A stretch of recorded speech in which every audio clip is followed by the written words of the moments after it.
Hello, welcome everyone to the Spotlight. He is back. Stephen Jensen is here. I don't think he shaved in 2 weeks. He's got the playoff beard growing, even though the playoffs are over. I had to shave mine. Mine was getting out of control, and then finally the playoffs ended. I was like, all right, I got to finally shave this thing. It's summer. It's too hot for this. I'm Jeremy Lambert. That is Stephen Jensen. Jensen, glad to have you back, buddy. Glad to be back. Had kind of a rough go of it with the 19, unfortunately, but I'm back. I'm feeling a lot better. Still not feeling like 100%, but like, feeling a lot better than I was last week at this time. So definitely happy to be back, and appreciate SP3 for filling in last week. As always, great dude. Joined the show. Glad that y'all had a good show last week. And yeah, I'm glad to be back, man. How you been? I'm well. My Colorado Avalanche. Got the hat right here. Yeah, we even got a face mask. Just all type of Avs regalia around here. I ordered my shirt. I ordered a coffee table book and everything. We won the Stanley Cup the same night as Forbidden Door. Actually, I had to go back and watch some of Forbidden Door because I was way too locked in on the game. Sean was like, watch the game. It's okay. We don't need full coverage on Forbidden Door. We got other teammates who will do some work. Pay attention to the game. So I was locked in on the game all Sunday night, and it was a great moment. It was good. I hope everyone experiences, if you're into sports like I am and you take it as serious as I do, I hope everyone gets to experience their team winning a championship, because I've watched that moment every single day since it happened on Sunday, and I'll probably keep watching it every single day for until I die or something, because it was a great moment. It was really fun to watch, and I know it was a pain in the ass to a lot of my friends and my fiance throughout the playoffs, and they all stuck with it. So yeah, it was great. But I'm good. Championship Jeremy is here. So it's good. Another big week in wrestling, as it seems to be every single week. You guys, you can leave a super chat, leave a humper chat. We're on Twitch now. We're co-streaming this on Twitch, so you can leave a bits or subscribe to the Twitch channel if you were like. Yeah, you can leave a super chat like our pal JJ. Is hello to my favorite big star. Welcome back, Jensen. Hope you're doing much better. Congrats on becoming one half of the NXT UK Tag Team Champions. That's right. Brooks Jensen and Josh Briggs won the NXT UK Tag Team titles. I covered that on the weekender this past Sunday. Yeah, it's weird because that's Bull Buchanan's son, isn't it? So I believe so. Yes. Yeah. So I've never seen anybody with my name in wrestling before. So that side of it, I guess, is kind of cool. I mean, I don't know. I guess he's got a pretty bright future. It's kind of weird because I don't really watch the NXT show on Tuesdays anymore, but they don't really seem like they're some giant standout team of that to me. But they might be. But then now they just became the NXT UK Tag Champs out of nowhere. I know that either Ashton Smith or Oliver Carter, one of the two, was injured, and that's why they had to vacate the titles and make a really quick decision on new champions. But I thought for sure they'd go with Stars and Mastiff or something, some team that's kind of established in NXT UK. But then Jensen. This is way too much. This is way too much NXT UK talk. I blame you, JJ, for your comment referencing the NXT UK Tag Team titles. Way too much NXT UK talk on this show. No, Let's move on. There you go. We can move on. In our creator spotlight this week, we do have Romeo from Tru Heel Heat, our pal. And you saw SP3 last week. Big thanks for him for filling in last week. And Romeo, who's part of the Tru Heel Network, joined us this week. So we'll air that a little bit later on. He talks about his love of Charlotte Flair. That was my biggest takeaway from the show, from our interview with Romeo, is he really loves Charlotte Flair. And he's not being a contrarian. He actually gives a good reason as to why he likes Charlotte Flair. And I appreciate that he had a good reason for that. So everyone stay tuned for that. Let's get into it. We're going to start with AEW this week. And before we do, Jensen, next week, I have a surprise for you and all of our viewers and listeners out there. But that's next week. I'm going to hype it as a big announcement. I'm going to do a Tony Khan thing. Everyone tune in next week. Monumental, major announcement on this show. Major update to this show, just major things happening with this show. Not Matt Cardona, not Brian Myers, but big things, tremendous things, outstanding things, stupendous things happening on this show next week. Big surprises for Stephen Jensen next week. I'm looking forward to that because I have no idea what it is. I actually have a surprise for you, Jeremy, that I just found out the other day that I was going to bring up off air, but I'll just throw it out here right now for everyone listening. I was just summoned to jury duty. And so I have to do jury duty on the 14th of this month, which happens to be a Thursday. So I'll let y'all know what's good. Like if I'm this able is to not do a good surprise. My surprise is good. I'm just saying I needed to bring it up at some point. I just found out like 2 days ago about this. So yeah, I have to go to do jury duty on Thursday the 14th. Hopefully I can still do the show in the morning, but I don't know what time I have to be there. So y'all might have a fill-in in like, what is that, 2 Thursdays from now? So next week, big surprise. I don't even know what it is. So I'm looking forward to that. Following week, I might be sitting in jury duty. We'll see. So no one does. No one knows what it is except for me. I've kept this under great wraps. I'm not trying to sell this like it's the biggest deal ever, but I'm proud of sort of upgrading the show with some cool stuff that I'm going to do and make it a little bit more fun. Make it a little bit more fun is basically what I'm doing here. Okay. Let's get into AEW. Forbidden Door was this past week, and we're going to kind of go back there, and the two things are going to sort of tie together. My AEW spotlight this week, Jon Moxley, Hiroshi Tanahashi. No real big surprise that Jon Moxley defeated Tanahashi to win the interim AEW championship. No real big surprise that it was a great match because Tanahashi rules, and his selling, I mean, I know I've said it before, but his selling is like top tier when it comes to wrestling. That man makes you believe that he is in pain. That man makes you believe that he is going to win. He sold me that he was going to possibly win this title. We all figured Jon Moxley was going to win, but the way Tanahashi and Moxley like sold these moments, sold these near falls, like, oh shit, Tanahashi might actually have this. So I thought this match was excellent. I can understand if people want to go Ospreay and Orange Cassidy as like the match of the night. I personally was way more into Moxley and Tanahashi. Moxley picked up the victory after being a bloody mess. He's the interim AEW champion now. And I think this is the thing that people were really looking forward to when we kind of figured and assumed Moxley was going to win the title. He gets his run, and it's an interim title, but he gets his run in front of people. Because when he won it at Revolution 2020, it was like a 2-week thing, and then they were in the pandemic, and then he lost it during the pandemic. Now he gets his run in front of live audiences. I'm so excited for this Jon Moxley title run because it seems like it might be a little while. I don't know how long Punk is out for, but it seems like he's going to be out for a couple of months at the very least. And Moxley, when he came through the crowd for Blood and Guts, holding the title and everything, I was like, oh yeah, like Moxley's right where he's supposed to be with this thing. I cannot wait for this run. I cannot wait for the reactions to Moxley. I thought it was a great match. It was my personal match of the night. What do you think of the match? And now, Moxley about to get this interim title run in front of crowds. Thought the match was awesome. Personally, I thought the match of the night was Ospreay versus Orange Cassidy, but I'm okay. I mean, I'm not going to like argue about, if someone's like, if you say that, Moxley and Tanahashi was your match of the night, then it's a very valid, it makes sense. Like that match was great. And for Tanahashi, it's like, he's the kind of guy where you can see like the way that he moves.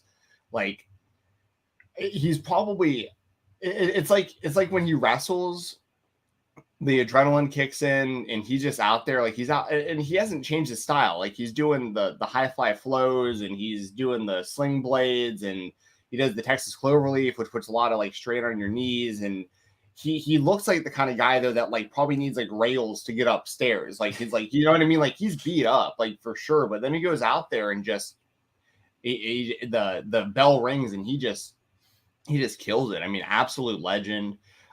Your point about Moxley winning the title the last time, right before the pandemic really set in. This is really cool that he's able, and that was also before he was using the Wild theme music and stuff too. Like, yeah. So now this is a real proper kind of run for him. And as you said, yeah, it's interim championship, but I think AEW is going to really treat that as like the world title until Punk's back. And I think they're going to do a good job with it. So yeah, great match. Like you said, Tanahashi, he's so good and Moxley's so good at what they do that even though the outcome was pretty predictable, we all figured Moxley was going to win. They did a really good job, like making you think, like, damn, Tanahashi might actually win this like a few times, and that's really all you can do, in my opinion. When you have like a predictable outcome, if you can just make me believe a few times that the other guy's actually going to win, you've really done your job. And I think that they killed it. Thought it was great. And also with like the injuries to Danielson right now, and like a lot of people on the roster. I mean, Kingston looks like he might have got hurt last night. Yeah, hopefully he's okay. Yeah, I hope he's okay as well. I just noticed he wasn't standing up after the match, and he said he even said to Claudio on top of the cage, you could kind of see him holding his back, but like Claudio tries to help him up. He's like, I can't stand my back. I don't know what happened. He finally did. He was able to get up and everything, but yeah, you could tell he messed up his back a little bit, and hopefully he's okay. Santana suffered a nasty leg injury in the match. I don't know how bad that's going to be, but the fact that he couldn't do anything and was removed from the match, that seems like that it could be more of a long-term thing. Hopefully he's okay. Yeah, hopefully Eddie and his back. I don't know when that happened. I think it might have been when they did the spot with the ring was pulled up, because it looked like Eddie had a rough landing on that. We'll get into blood and guts here in a bit, but it looked like he had a rough landing on that. And of course, it's the exposed ring and everything. It might have happened there where his back took the brunt of that. But that was a crazy match where I'm shocked there wasn't more injuries, honestly, because everyone really put a lot on the line in that one with all the blood and guts in that match. Yeah, for sure. So like with the injuries going on, and even injuries within the Blackpool Combat Club, and like, you know, we're going to talk about Claudio here in a second, but like this is really cool for like Moxley to have the title and have something big to do. And he's super over. He's the right person to hold this title belt right now. They're going to do a good job building him versus Punk. I'd imagine he won't lose. I mean, but they've planted some seeds of like on commentary, letting people know like, Moxley's probably going to defend that title a few times. Like he's going to have to like pretty much keep earning his way to that unification with Punk. And I guess there is a possibility someone else could win the interim title before Punk gets back, but all signs are leading to Moxley versus Punk, which I think is the right move. That'll be a great match whenever that inevitably happens. So yeah, this is all good stuff. He's going to defend the title. They announced the Royal Rampage, Battle Royal, Elimination, whatever this gimmick is for Friday's Rampage. No spoilers if you've seen them. I have not. Please don't spoil it. Yeah. So they announced that whoever wins that is going to get a title shot. So yeah, he's definitely going to defend the title. And obviously if Punk is out long-term, if he's out past All Out, my guess is he's back at least by All Out. That's since early September. I would think he would be back for that, but I don't know how soon before that he will be back. If he's back by All Out, though, obviously Mox is going to have to defend this title because they got these Dynamite shows coming up that they always brand. They got the Quake by the Lake show. They always do these branding on these Dynamite shows where usually they have these big matches. So yeah, he's going to defend against the Royal Rampage winner. He's going to be treated like the actual world champion, which is the right thing to do.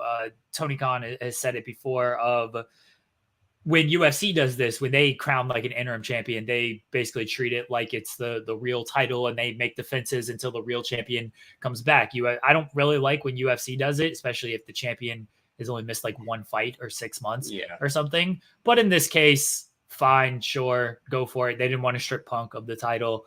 I get it. It sets up a big unification match and what should be a huge match between Moxley and Punk. Moxley, he was on Renee's podcast last week talking about getting clean and going to rehab and everything. And one thing that I found interesting that he said when in terms of wrestling is he feels he's like finally putting everything together since he got back. And you can see with this Blackpool Combat Club stuff, he's really put a lot of stuff together just in his AEW run. I said it many times that he's felt like the biggest star in wrestling during AEW. He's the guy that I'm like most captivated by. And that still for the most part remains true.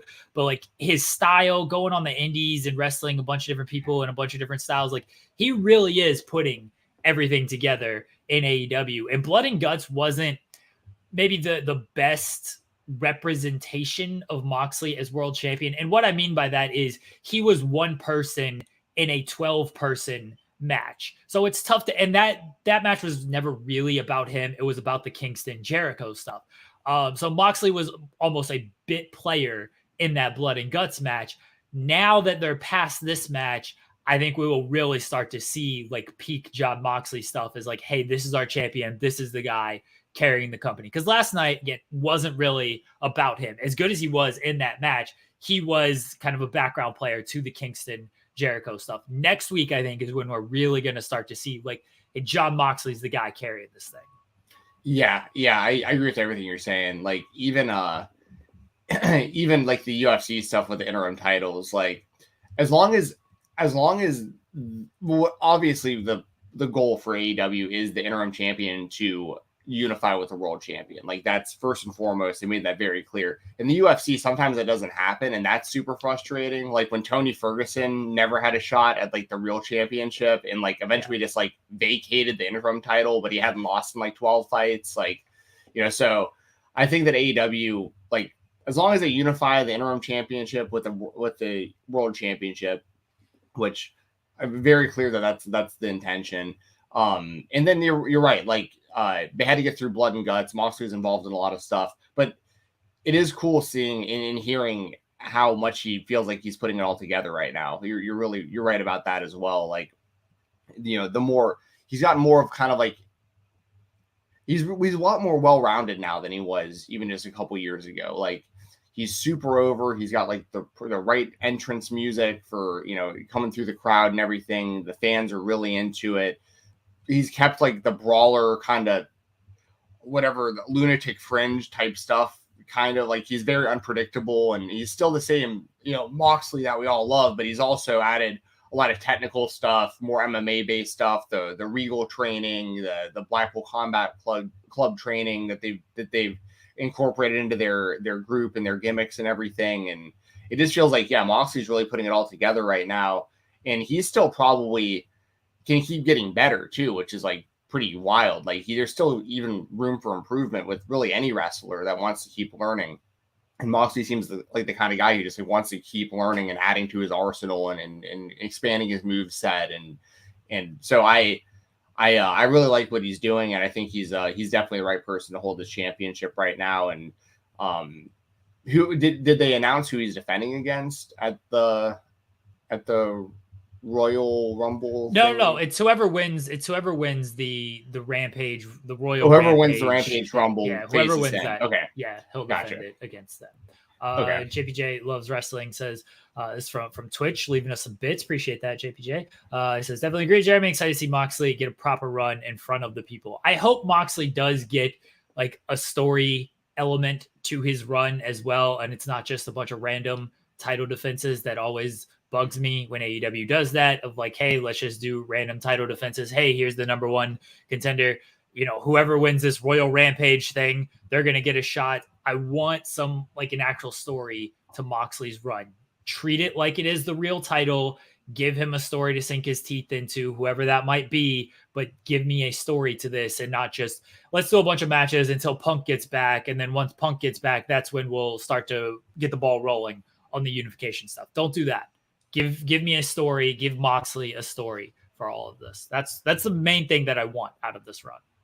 Yeah, well, and that would also establish, make it really feel like he is the true world champion while Punk is gone. Like that's you know, I like that a lot. So yeah, shout out to Jon Moxley. I mean, good for him. What a turnaround he's made. I mean, even just since like going to rehab and stuff, like physically he looks to be in like really great shape. Mentally, he seems like he's in a really good headspace. He was drinking those non-alcoholic beers at the press conference after trying to get a sponsorship. Yeah, he was trying to get a sponsorship. Hey, anyone want to sponsor the Spotlight? By the way, that's something we can have a discussion about. Great Value Water, sponsor us. There you go. Absolutely. So yeah, I mean, Moxley really seems like he's in a really good place, like all around right now, which is really good to see. It was good hearing him on Renee's podcast, and good just seeing. It was funny because like even in the post-fight press conference, like he was talking about, it's like, yeah, man, it's gonna be great. Like I can just get in my car after this, I can drive home, I can drink these while I'm driving home. And I'm thinking like, Yeah, you're right. I mean, non-alcoholic beer. I mean, yeah, I guess there is no problem with drinking and driving when you're if it's non-alcoholic beer, sure. Just like drinking a Dr. Pepper on your way home. Yeah, I guess it just Yeah. tastes kind of like beer, like an O'Doul's type thing. Like, so good for Moxley. I mean, I feel like there's nothing wrong with like if you love beer and you go and you're trying to stay sober, like, non-alcoholic beer. I think that's a pretty good solution, So like good for him. Like, it sounds like he's really kind of figured out something that works for him. Like, he's doing the non-alcoholic beer. He's in really good shape. He's mentally seems like he's in a great place. His wrestling keeps getting better. His moveset keeps getting cooler. He's getting more and more over. Like, and going to rehab was a great thing for him. Like, no, I don't know how many people knew he had an issue. But like physically, you could tell he had like really like ballooned up around that time. And now he just seems like he's just healthy, which is great. I mean, you love to see it, especially in wrestling. As long as we've watched this stuff, you see it go the other way so often that it's really nice to see somebody like really getting in a good space here, and he's being rewarded for it too. Like, he's the world champion. They've invested in him. They believe in him. Like, good stuff. Can I just say that beer sucks? It's I like beer. So what's your favorite beer, Jensen? It's pretty well. I'm gonna sound pretty normy when I say this, but honestly, I like stuff like Coors Light. Just because Bud Light won't pay you nothing. Yeah, exactly. I'm like Brock. But I mean, I like Bud Light as well.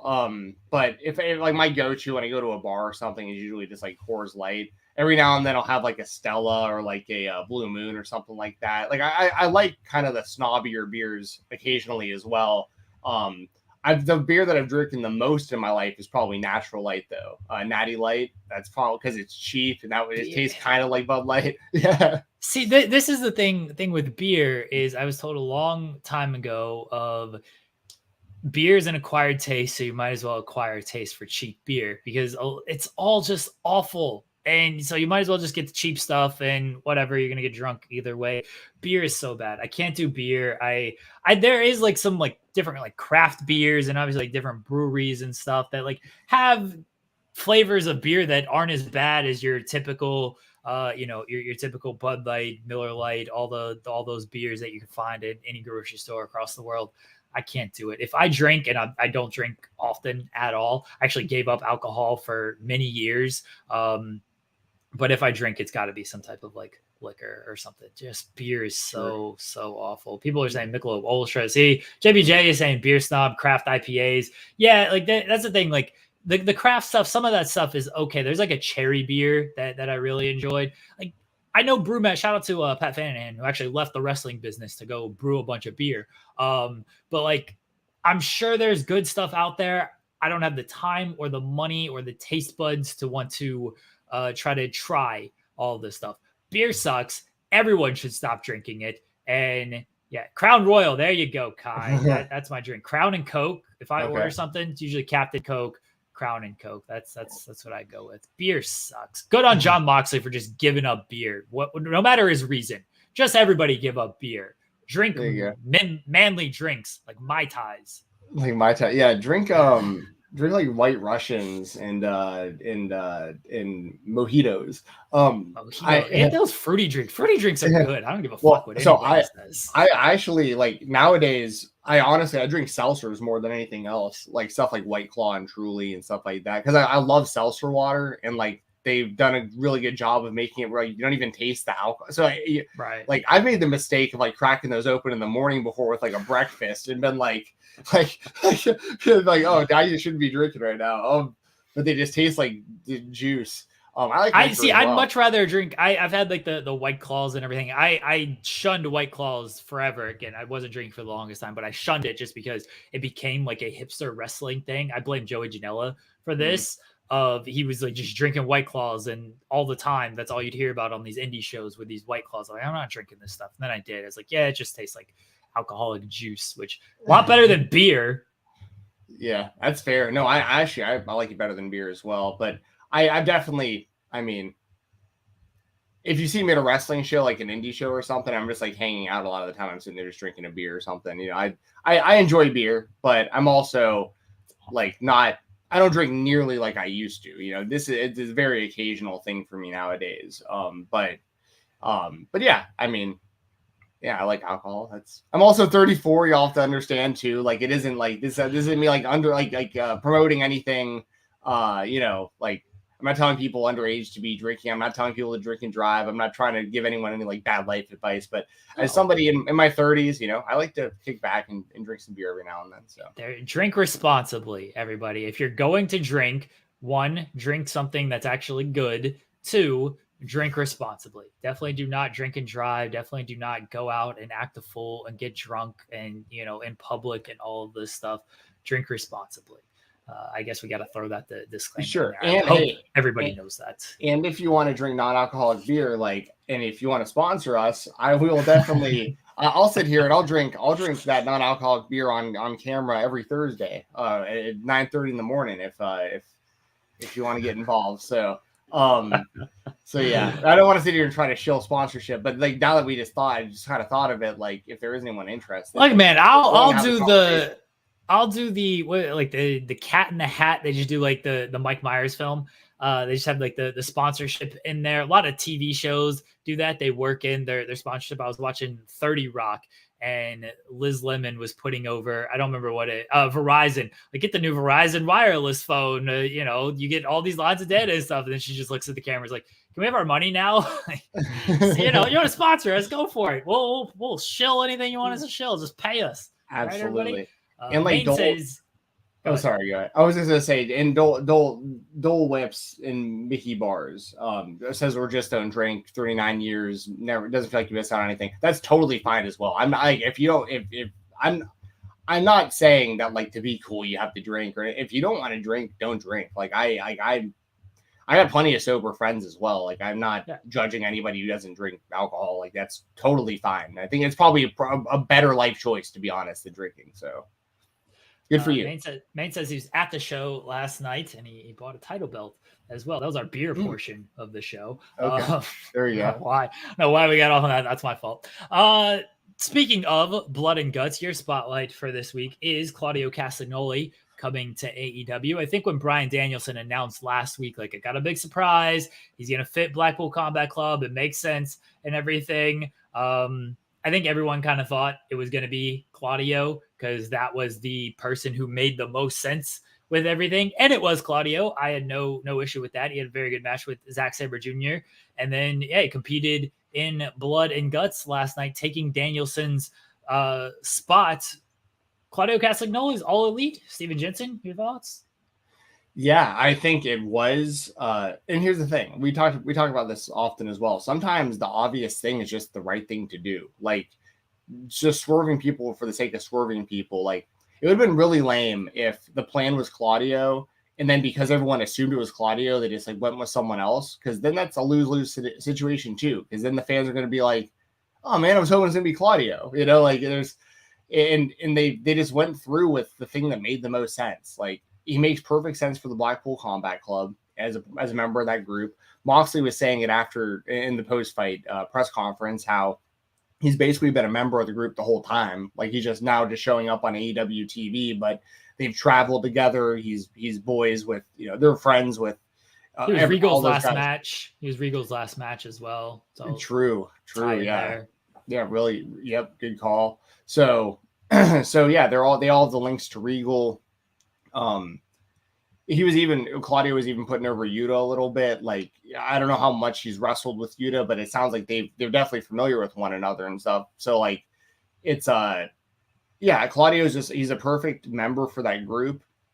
Brings something a little different to the table. He wrestles a little bit different style than the other guys do, but the kind of the heart of what he does is of the same spirit, I guess, of like what Danielson, Yuta, Mox, those guys are doing. Under Regal especially. So yeah, it was great to see. I thought his match with Zack Sabre Jr. was really good. I love Zack Sabre Jr.'s wrestling style. I love how different he is. I love variety in wrestling, and the way that ZSJ wrestles is it's just something different, and he pulls it off really, really well in my opinion. So I thought that ZSJ versus Claudio was a really good matchup. And then for him to just jump right into blood and guts, even my brother, who I talk about every now and then on these shows. I might have brought this up during the Romeo interview as well, but my brother doesn't really watch wrestling except for when he's around me. But because he's around me so often, he's like, he knows way more about wrestling than like the average person, but he never like watches it himself.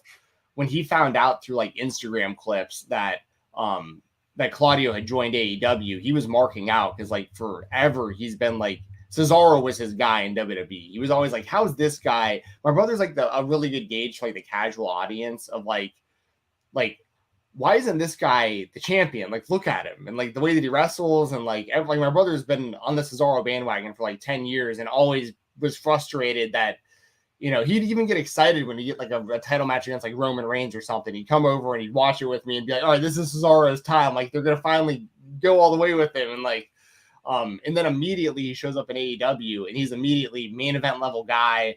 And my brother was actually over last night. He watched Blood and Guts with me. So it's really cool to see like Cesaro in a new environment, and he's going to fit in great in AEW. And I think he's going to be like world title level challenger, main event level guy, like immediately. And, it was even kind of wild seeing him and Jack Swagger going back and forth at Blood and Guts. Cause like, I remember the whole We the People group with him and them and Dutch. Yeah, there's a We the People. Yeah. There was a We the People chant as they were battling last night. Yeah. And it's just funny because you think about that in the WWE, those guys in the position that they were in, they got some. They pushed the wrong guy. Right. Well, right. Swagger got the push towards the world title, and then didn't he get caught with like weed or something? And then like they didn't have him beat Del Rio at WrestleMania because of it, something like that. It was like the world title match at WrestleMania that one year, I believe. And then Cesaro like just wound up going to Heyman instead after a minute. And so they never really worked, but it was more of like a lower mid card type gimmick. And then it's like, you see these guys in, you know, the main event and in Blood and Guts, basically for all intents and purposes, they're doing War Games matches and main events now, which is pretty cool. I mean, like good for them. And I think that we're going to see like the real value of Claudio Castagnoli, like really shine in AEW. I think he's going to be booked really well. He's going to be used well. He's going to have banger matches. And if he stays over with the crowd or even gets more over than he already is, like he's a guy who could potentially be a world champion for them someday. So this is best case scenario for Claudio. Like he got out of the WWE system. He was there long enough. He was smart in my opinion. Like he wasn't one of those guys who like signed another 3 or 5 year deal, like expecting things to be different and then getting frustrated when nothing changes over that time. Like he got out and I mean, look at the way that TK hugged him. You know what I mean? Like I think Tony Khan's pretty happy. We're not talking about this hug. No, hey, listen. Tony does it to everybody. He does it to everyone. Like it isn't just Claudio. But like I want your thoughts on that. But my point is like clearly Tony Khan is a big fan and he's the decision maker there. And like I think this is the best possible place for Claudio to be. Yes, I agree. I'm not talking about this hug. He hugs everybody. Vince McMahon hug. People like to hug. All right. When I see Stephen Jensen, I'm going to hug him. The camera's going to pan out like it's the best friends hug going on there as well. People like to hug. I don't see the big deal about it. I blame Booker T. Booker T just has to say things and then other websites like to aggregate it and it becomes a thing when it doesn't need to become a thing. Okay. I think Claudio is great in AEW. The role he's in Blackpool Combat Club is a perfect role for him. I don't know if he's going to win the world title ever. I don't know if he's just on that level. And that's no knocking against him. It's really just their talent level is so high that I'm not sure I see Claudio like winning that title. The good news is they've got a million other titles that he could win. I could easily see him as a TNT champion. I could easily see him as the All Atlantic champion. Once they get the trios titles, I can easily see him with Yuta and Danielson as trios champions. I could even see him and Yuta as tag team champions because Claudio is one of the best tag team wrestlers of all time. Yep. And you look at his history with Swagger, Tyson Kidd, with Sheamus, the short-lived thing with Nakamura and everything. Like he is teamed with a variety. Chris Hero. Yeah. Yes, Chris Hero is probably the best example that I'd forgotten about because it was indie runs. But yeah, Kings of Wrestling ruled. He's one of the best tag team wrestlers ever. The variety of people he's teamed with is, he's teamed with a bunch of different styles, a bunch of different people. He can work any style. His hot tag, everyone always points back to the famous hot tag where he just runs wild. Now John Silver does it in every single match. He's amazing. So I can easily see him teaming with Wheeler Yuta and then being in the tag team division to give Yuta a little bit more of a shine there as well. There's also the possibility he does ROH stuff. Tony Khan even mentioned that he was thinking about bringing Cesaro in for ROH Death Before Dishonor. And then, Danielson got hurt. It's like, well, okay, here's the perfect spot for Claudio right here. So it's possible he goes into ROH as well. Plenty of roles for Claudio in the AEW ROH universe. I don't see him as a world champion, but I do see him winning one of the 300 other titles they have under their little umbrella and banner. I do want to talk a little bit about Blood and Guts. I'm probably going to, I don't know. I don't think I'm as high on this match as everybody else is. And I thought the match was great. I thought it was better than last year's match. Here are my complaints with it. I wanted a little bit more out of the Claudio and Eddie Kingston stuff. They're yelling at each other as Forbidden Door goes off the air. We know their history online, and Eddie's burying him in a bunch of different interviews and everything. And then they just see each other outside. It's like, hey, fist bump. And then during the match, they're working together and stuff. I know the finish played into it of Eddie wasn't happy that Claudio got the submission because he was trying to inflict pain on Jericho. He wanted that moment when it came to Jericho and everything. But then they still shake hands and embrace and whatnot. I'm sure they'll tell a story between those two. I just wanted more of that. I don't really trust you in the match because they hinted about it. They talked about it on commentary. We didn't really see it play out in the actual match. I would have liked a little bit more when it came there between Eddie and Claudio to really put some heat on that kind of stuff. Because this is something Eddie, when Claudio left WWE, Eddie, the first thing he did was just he didn't have the balls to come here. That's what he tweeted. He's like, he just doesn't have the balls. There was something there, and they could have used this match as a storytelling device between those two, and they really didn't. And that disappointed me. Maybe that was my own expectations just letting me down. And if so, that's on me. Cameras missed a lot of things. I understand it's hard to shoot this stuff, but they just missed so much in this match. And it got a little irritating to me. And I understand the picture-in-picture stuff that's just going to happen. But even when it wasn't picture-in-picture, they would just miss stuff. The spot where I think Eddie may have gotten hurt, they ripped up the mat. They did the suplex it. It wasn't there. They just missed it. I don't want it to be hit in the head with it. I just wanted it during the match. That's all it was. I don't feel like I'm asking too much for that. I don't need to be hit over the head with it. I would have liked Eddie giving him more sideways looks and things, or them not interacting at all. The fist bump before the match, I didn't need that. Take that out. Just be like, hey, I don't trust you. We don't need to work together. I thought they just did too much of, hey, we're cool. There was no story between them during the match. I just wanted more. I actually wanted to be more subtle. I didn't think they were subtle enough with it. I thought it was just, we're friends now. Maybe it was a me thing. I don't know. If it was, sorry. That's how I feel about it. The camera work, it wasn't good last night during this match. Otherwise, I really enjoyed it. I loved it when Eddie came in with the kendo stick, just whacking guys away to get to Jericho. I love that. I love Eddie and Jericho at the top of it. I did like the finish with Eddie being mad at Claudio for kind of taking that. Again, I thought they could have done more with those two and how they didn't get along throughout. And I understand Eddie was hurt at the end, and so that's why maybe they had to embrace and Claudio had to help him up afterwards. But I thought they could have almost left that part out as well of Eddie was still mad about things. But if he was hurt and Claudio's the strongest guy out there, I get it. A lot of blood, skewers, glass, all this stuff. They did a lot in this match. It certainly hit the concept of blood and guts. It doesn't look like things are over between Eddie and Jericho. What did you think of Blood and Guts? So I thought it was a good match. It was good storytelling. A lot of blood. You're definitely right about that. But that's kind of to be expected with it being called Blood and Guts.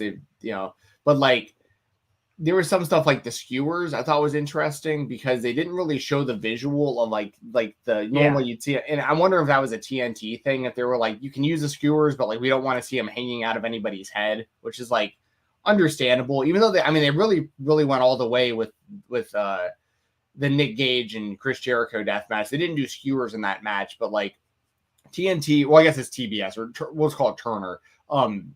They've been pretty lenient with like the stuff that they've let them do on TV, which has been pretty wild. But yeah, there's a lot of blood. Jeff Parker, that's his name now, right? They changed those guys' names. Matt Menard and Angelo Parker. Angelo Parker. I'm sorry, Angelo Parker. It was Jeff Parker, right? But then they changed it because Jeff Hardy, I think. So Angelo Parker, he was really bleeding bad. Like both he the was, 2.0 guys were just a mess, an absolute mess. Yeah.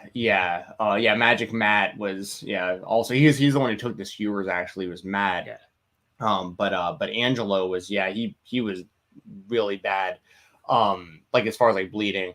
I've said this before on other platforms and maybe even here before, and I've always had a slight issue with the format of War Games, which basically the same format of Blood and Guts, which I really think there should be an elimination aspect to the match, like in some way, shape, or form. Like whether you'd have to balance it somehow where like you couldn't get situations where it's like 3-on-1 or 4-on-1 and stuff, because one of the teams is going to have an advantage, so it's going to be easier to eliminate some people with like that advantage. Or even if it's an elimination match once everyone's in the match, though, because the only issue I have with a match like War Games or Blood and Guts is like it feels like in an hour-long match they're just like kind of killing a lot of time until everyone's in the match, and then it feels like the match really starts. And I get that's like the idea of it. Like I understand logically, like you're doing this to really beat the hell out of your opponents. Like they're trapped. Everyone's gonna beat each other up badly, and then like the match is going to start and it's going to get even crazier once everyone's in there. But like you're in there to inflict pain, and like it's like Blood and Guts is like the final stop. Like you've done everything else, other match types, it all culminates in Blood and Guts. And I get that, but I think it'd be kind of cool even if it was like elimination match, like once everyone was in there, because it just seems a little anticlimactic to me, where like you have like this long match, everyone's just beat to hell, and then like one person taps out and the whole match is over. Like I feel like everyone should have to get eliminated from one of the teams or something, or like I don't know. I just feel like there's something, just a little something missing in like the logic of a match like this. That said, I mean, I thought the match was great. Like I really don't have complaints. I thought that everyone went out there and killed it. They all worked super hard. And they did justice to the concept of Blood and Guts. Like when you're going to call something Blood and Guts, you're expecting blood, you're expecting crazy violence, you're expecting guts. Not enough guts.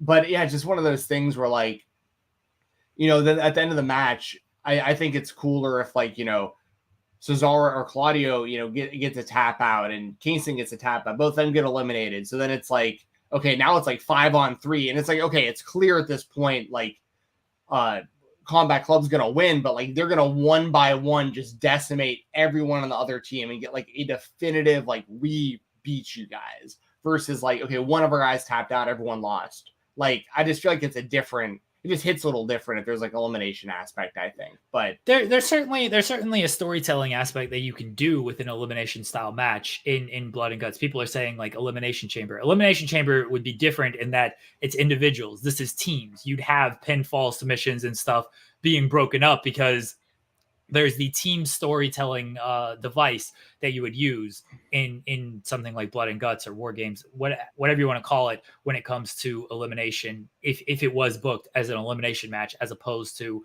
hey, one guy does one thing and everybody loses, one guy gets pinned, or one guy submits and everybody loses, type of thing. So there is certainly a storytelling device that you could use if it was elimination. Maybe they go that route at some point. I don't know. I don't think it would have worked. It's tough to do that because you want to protect people. And I think that's the biggest reason they don't, because like they probably didn't want like Jericho. The story here is like Kingston did not get his moment on Jericho. Right. And that's why it's going to continue. And, if Kingston pins Jericho, or if it's a 4-on-1 and that's how they beat Jericho, you have to tell the story a different way with things and what is satisfying to the story. So I think it is something that they could do. Obviously, I don't know if they will ever do it. I did like, they clap. You mentioned a lot of sort of like laying around and building towards the final moment. That is something that just happens in these matches. When they get to the top of the cage, you got Jericho.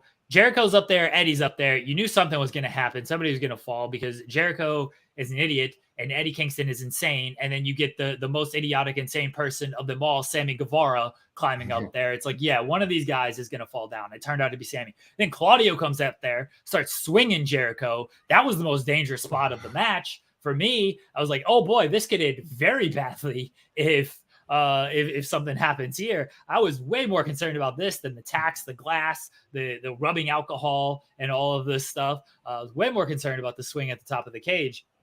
But Sammy ends up taking the fall there. But when they were at the top of the cage, everybody else is just like, okay, cool, lay around, nothing's happening. And this is what happened last year when MJF and Jericho got to the top of the cage. It's like, this is what you need to pay attention to. In the ring, everybody's just down selling. And I get it. It was a brutal, violent match. They should be selling. But sometimes I can understand if people are like, hey, there's nothing else going on. Like, are they just all dead? And yes, the answer is they are all dead. And that is why the people at the top of the cage matter right now. And even then, there was some like stalling at the top of the cage. I do think there were some timing issues with the match.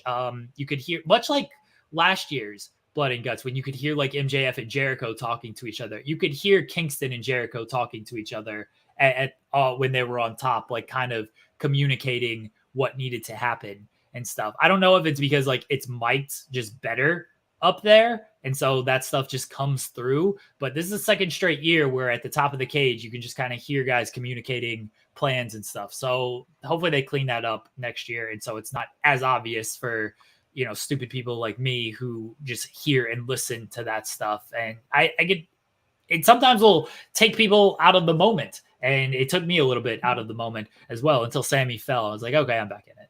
Yeah.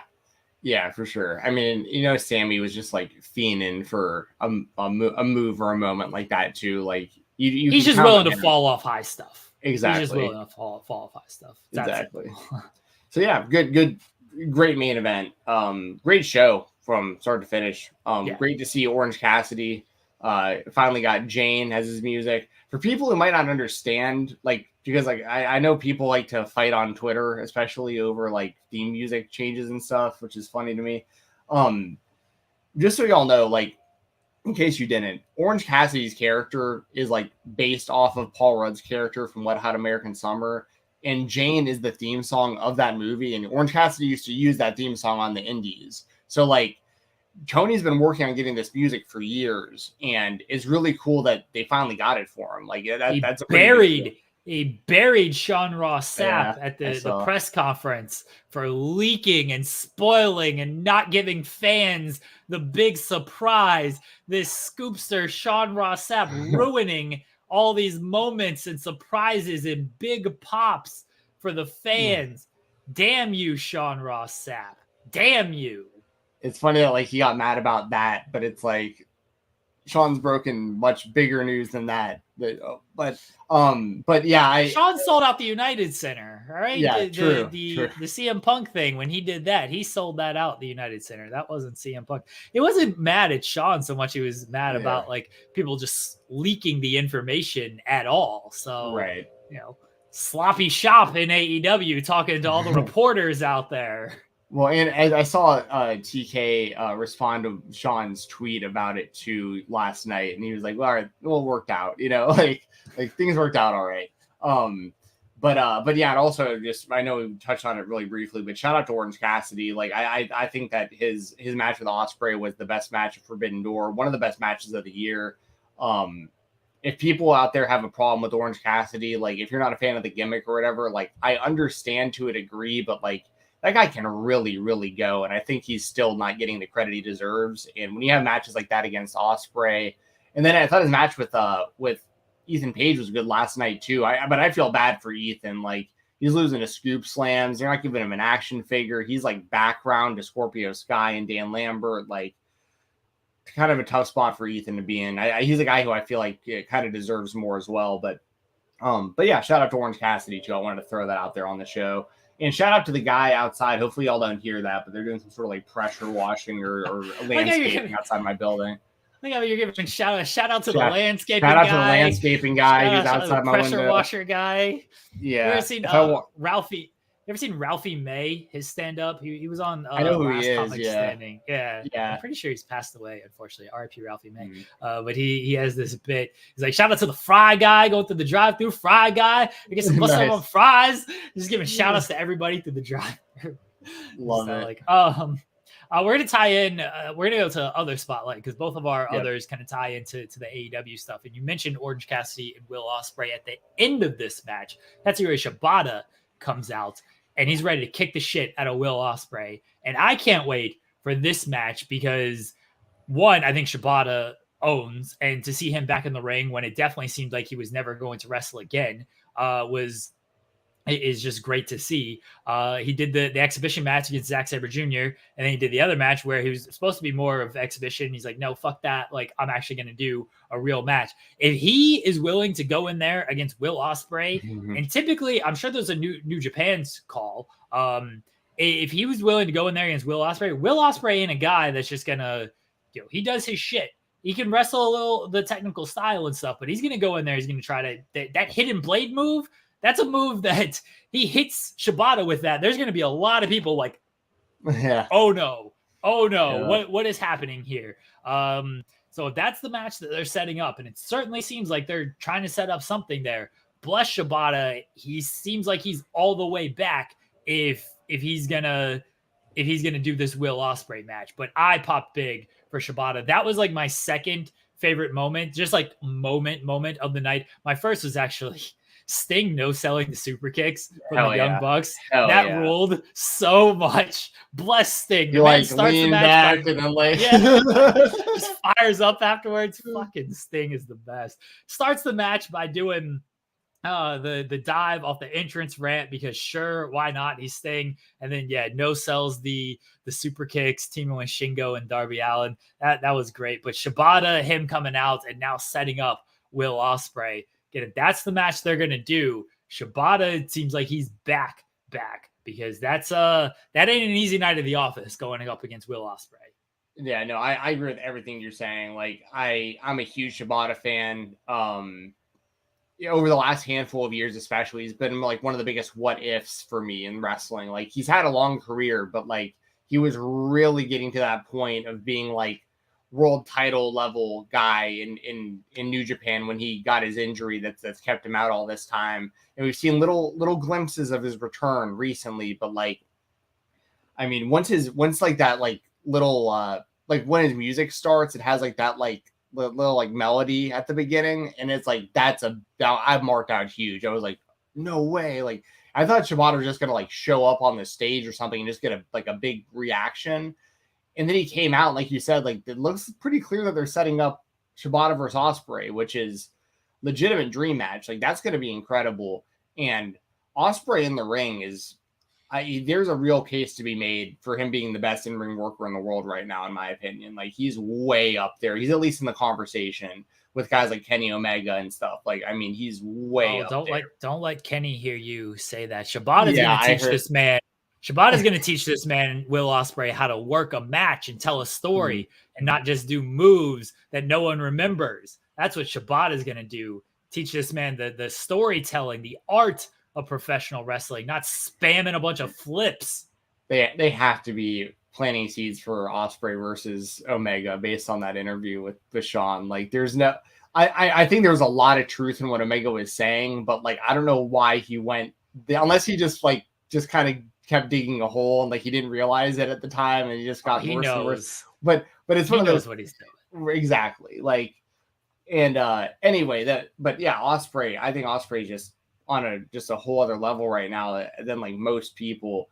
And Shibata is one of my favorites ever in the history of New Japan. Like I can't wait for that. That's going to be amazing. And that's a good point too about the hidden blade. Like the reaction of him hitting Shibata with that is going to like, it'll get some gasps out of the crowd, which just going for it, the tease of it, even if he doesn't hit it, because like, I'm not sure I'm taking that move in a fully healthy state. But just like the setup for it is going to get a bunch of gasps and reactions. So Yeah. I look forward to that match, assuming they set it up. Dole says I was kind of shocked people were so surprised by Shibata. Doesn't he run the LA dojo? Yeah, and there was actually a post beforehand where like I don't remember who posted it, but one of the New Japan guys like posted, "Oh yeah, Shibata's here in Chicago tonight." So I think people were kind of expecting that he would play some role. I personally was not expecting that it was going to be like to confront Will Ospreay. I thought it might just be, I don't know what I was expecting. I thought it might just be like a little appearance or something, but I didn't think it was going to be, hey, let me confront Will Ospreay, because Yano was reportedly in Chicago as well, and he didn't appear, which I think is a huge missed opportunity because Yano's the biggest star that they have.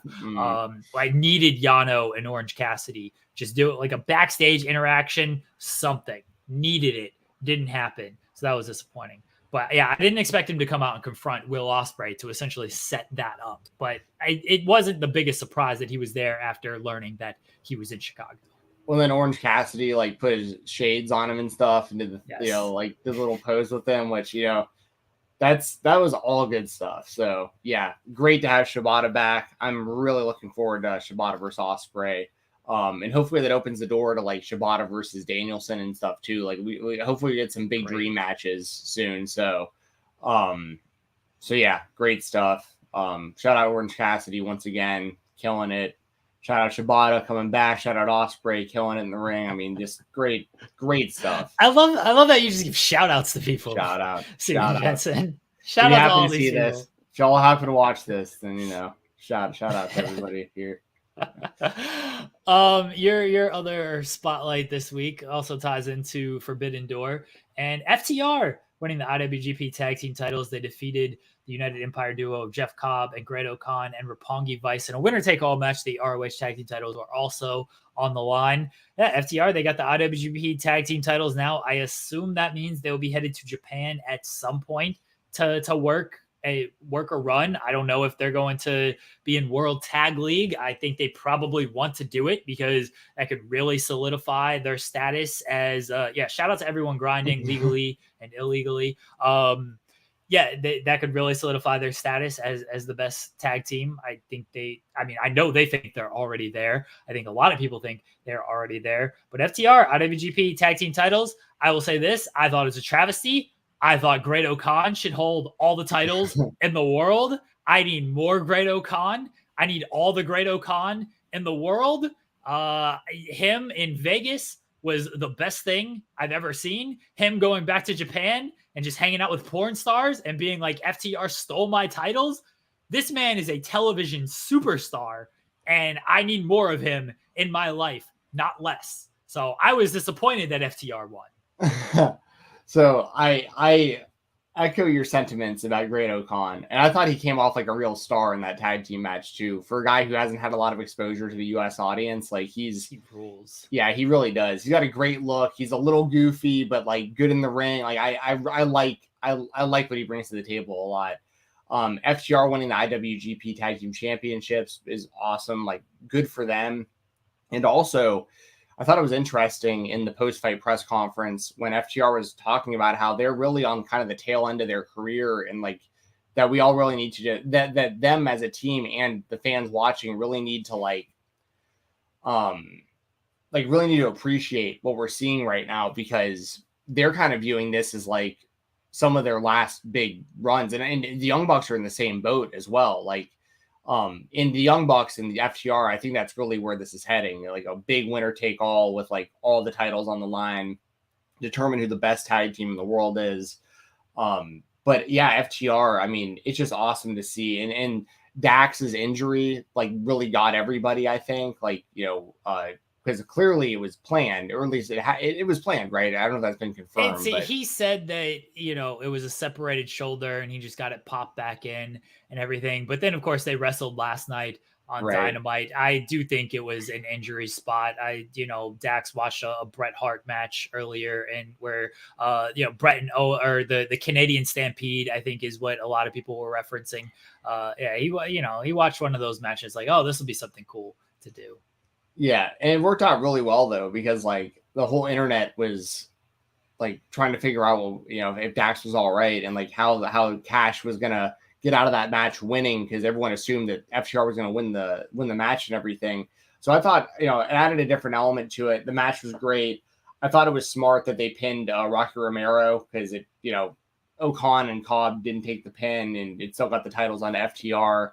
I know Rocky Romero had a huge hand in putting this whole show together, so he definitely deserves a lot of credit. And then he put over FTR in the match. Great stuff. I mean, very, very happy for FTR getting this championship belt and just adding to their collection. And I'm looking forward to seeing what they do because, like I said, I think all signs are pointing towards a big FTR and Young Bucks unification now, and the time is right. I think that's, in my opinion, the two best tag teams in the world. And for my money, I'm still going Young Bucks as my favorite. But once again, if you're more of an FTR guy or girl or non-binary, whatever, if you're an FTR fan, I understand it. You know what I mean? I'm never going to argue that FTR isn't the best tag team in the world. I just prefer the Young Bucks personally, and I can't wait to see that match again. Huge win for FTR, just draped in gold, and it's really cool that, I'm sure that was a big bucket list goal for them to win those title belts at some point in their career, and they got it done. So very, very cool.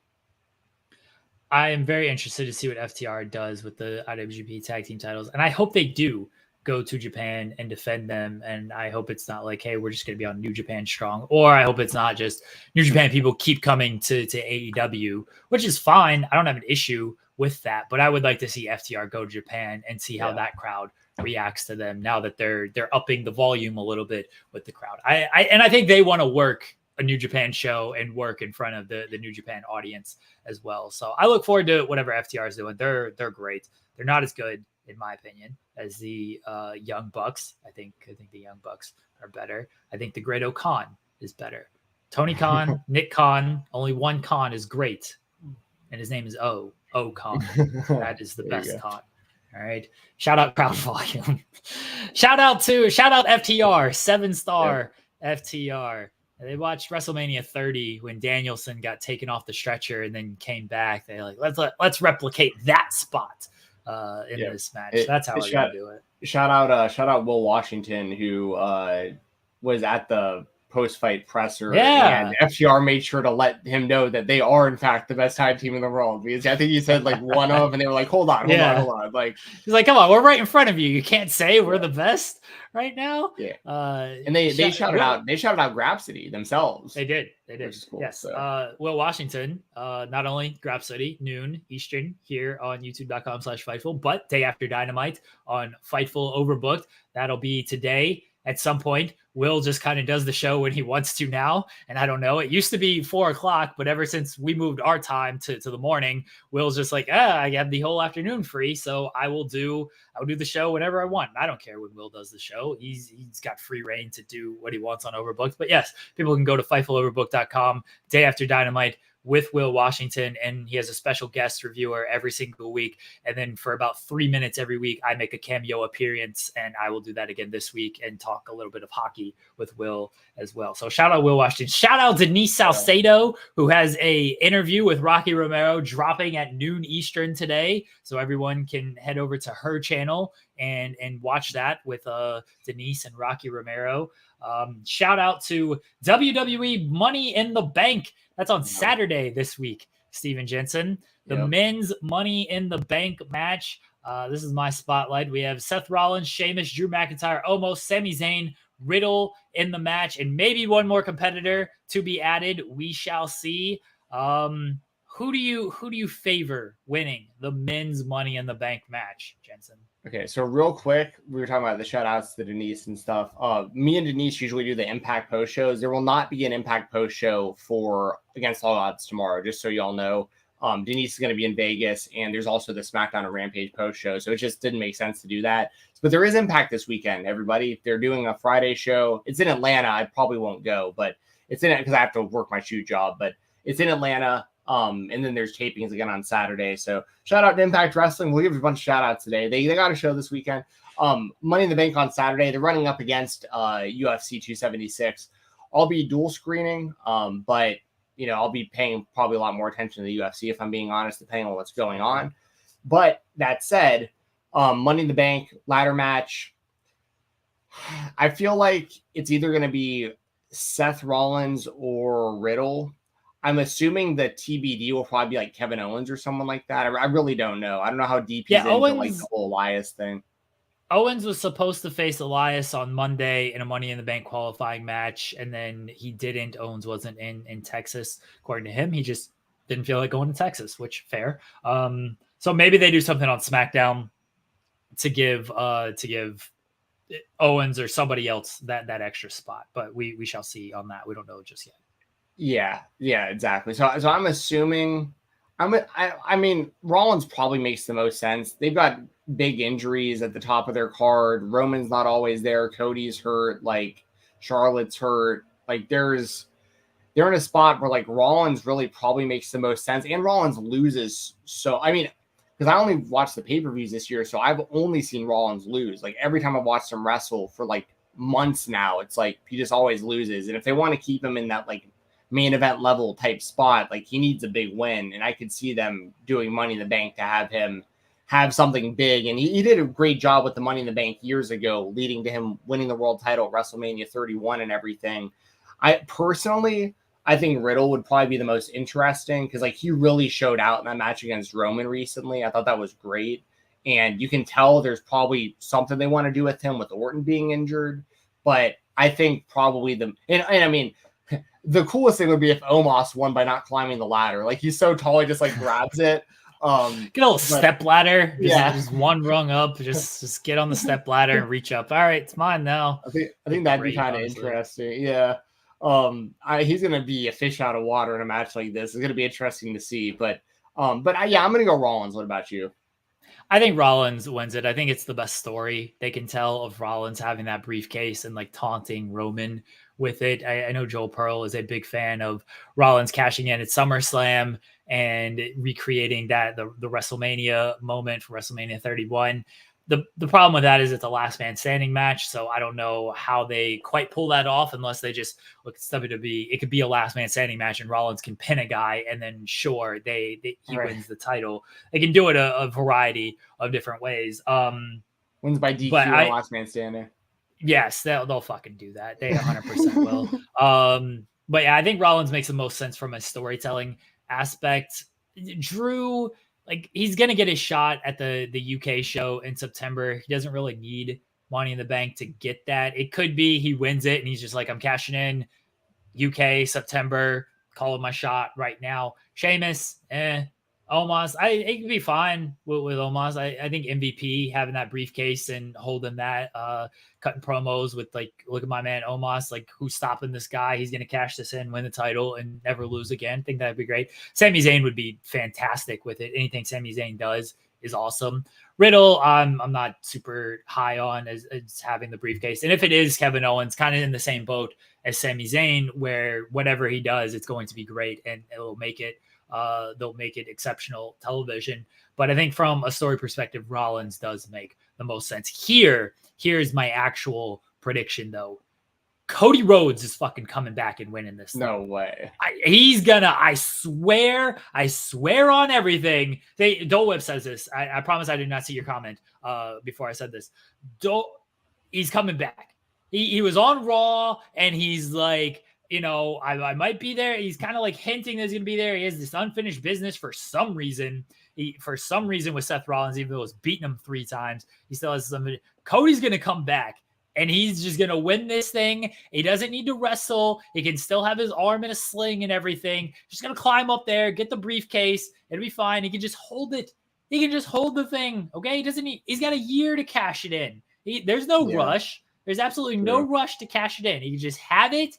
And he could do his little updates from his home, from his nightmare bar and everything. Just remind people that he's got this and he can call his shot. And then when he does come back, he's like, I'm cashed in, WrestleMania, whatever it might be. Cody Rhodes is going to win this thing. Okay. Seth, they're going to recreate the Brock Ali moment. Seth is going to be up there. He's about to win it. Lights go down. There's wrestling has more than one royal family. Adrenaline in my soul. Something. Start the show. It's Cody Rhodes. And Seth is going to be frozen. He's going to get the shock face like that. And then here comes Cody strolling down, taking the Money in the Bank briefcase. Cody Rhodes, Money in the Bank winner, everybody. Mark it down. I mean, that's obviously my optimal situation. Like, that's preferable, all of that happening. The only fear I have for something like that is, like, I know Brock was a heel at the time, but people really didn't like the way that Brock came out. Like, he wasn't even in the match and then just walked out and They're just going to love it when Cody does it. I hope They're going to love it. Shout out Adrenaline. Thank you, Grant. Shout out Adrenaline. I think he had a super chat earlier too. He did. He gave a shout out. He gave a shout out to Lambs. Okay. Lambs. I may have found Lambs. All right, stay tuned. There you go. So, I mean, I hope it's Cody and I hope he wins. So yeah, I mean, I'm definitely good with that scenario. Absolutely. I mean, so of the people we know are going to be the match, I'll go with Rollins. But like, if Cody's a part of this, then it goes without saying, my choice becomes Cody Rhodes. So.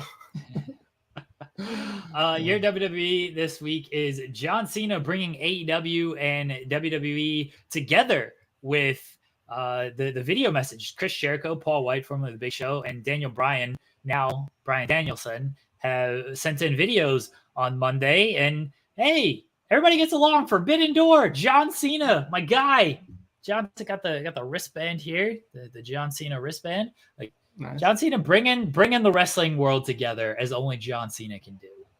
Yes, I've got about a little under 10 minutes before I got to do the shoot job, so we're gonna have to go a little quicker on some of these. But actually, the timing kind of works out great because there's not a lot to say about this, and then we got a couple indie spotlights. But yes, it was cool to see. I mean, like, the word is apparently that WWE reached out directly to Tony Khan and asked if they could have a few of their guys to have these messages for Cena. It's refreshing to see. I mean, I know that we've seen Jericho on the Broken Skull podcast, and so there's some sort of working relationship there with a guy like Jericho that has, really good relationship with Vince. But to see like Danielson, I thought was pretty cool because, but once again, in Big Show, like, these are all guys who left WWE on like really good terms, and the split seemed kind of mutual. Like, in most cases, I mean, I know that they would have liked to keep Danielson, especially, I'm sure. But like and I'm sure they wanted to keep Jericho and Big Show as well. But like, Danielson had like just main evented WrestleMania and stuff. And I think that, but he was so respectful about the way he left and like not doing the yes chants and stuff. And so he really wanted to have like a good split from the WWE and keep and not burn that bridge. And clearly the bridge isn't burned if, they're letting him do video messages to Cena, and same for Big Show and Jericho. I think it's cool, and it makes it hopeful and promising of like, maybe one of these days WWE does get in on this Forbidden Door stuff to some degree. Like, maybe they are willing to work a little bit with these other companies. I think it'd be a great idea for them for a lot of reasons, like to start getting involved with some of this other stuff going on in the world of wrestling. They're really on an island by themselves. Everyone else is really working together now and making wrestling just so much fun for the fans. And WWE is missing out on a lot of big opportunities, I think, for the wrestling fans right now. But yeah, I just thought it was cool. It gives me hope that there could be cool stuff maybe in the future between Absolutely WWE and this is about as far. Go ahead. Well, I'm just saying, like, even years ago, like, I always think about how, I know Triple H has lost a lot of his power and like things are different than they were years back, but like, Triple H brought in Jushin Thunder Liger to wrestle NXT against Tyler Breeze, like, while Liger was under a New Japan contract. Like, I feel like there's always been a want from certain people in those positions to do stuff with other companies. It's just Vince probably puts the kibosh on a lot of the really cool stuff that they can do, but it just shows me that there's some sort of willingness to have involvement. Now, granted, they didn't even put like former WWE superstar, like current AEW star or anything like under their names. It was just like Daniel Bryan and Chris Jericho and Big Show. Like, they didn't have any like tag under their name about like where they were, who they were. But it was I don't know. I just thought it was cool to see. This is about as far as any type of working relationship is going to go. Sure, send in your little video messages, and AJ can send in his video to Impact and that type of thing. That's about it. That's as far. Jericho can appear on a Peacock Network show. We'll semi-promote it. as far as they're going. You're not going to see AEW guys popping up in WWE unless they're under contract or anything like that. It was cool. It was nice to see. But it's like when the unfortunate passing of Brody Lee and AEW is like retweeting WWE accounts and stuff. It should just be normal for little things like this to happen. It should just be normal. John Cena, Chris Jericho, Big Show, they all have ties to John Cena. Bryan Danielson. They all have ties to John Cena. They were all part of his history, his legacy in some way. It should not be a big deal that, hey, they want to send in a video message. It should just be normal. And I'm glad it happened. I don't see it going any further than that. Indie Spotlight. Mine is Taya Valkyrie winning the XPW Women's Championship. For those that don't know, XPW does exist. It still is a thing that happens. She won a ladder match. It was a little mini tournament. Deonna Purrazzo was in it. Steph DeLander, the former Persia Parade, was in it as well. It was a ladder match. The finish saw Camille. She was climbing, the lights went out, they did that whole gimmick, and then she got taken out, and Taya Valkyrie ended up winning. I want to spotlight it because seeing Camille in this environment was different. I'm used to just seeing her in the NWA environment. Here she was working like essentially hardcore matches and things like that. And Taya Valkyrie, she's on a great indie run right now. A great indie run in belt collecting. So if you have not seen this show, XPW is back. People can go watch it. But I thought it was a fine little tournament that they did to crown the women's champion. And I'm really just shout out to Taya Valkyrie for winning more championship gold on the independents. And it's crazy that she was not seen as a bigger deal in the NXT universe. Yeah, very true. Yeah, she's really killed it since leaving WWE, and she's somebody that I feel like didn't even need NXT for any reason. Like, she was TV ready. She had plenty of TV experience. Like, she could have been right on to Raw or SmackDown, and she could have easily fit in with the top women on either of those brands. But yeah, she's really proving her value again outside of WWE. She's killing it. And yeah, it is wild. Most people don't even realize XPW exists again, but yeah, good for Taya. I'm happy for her.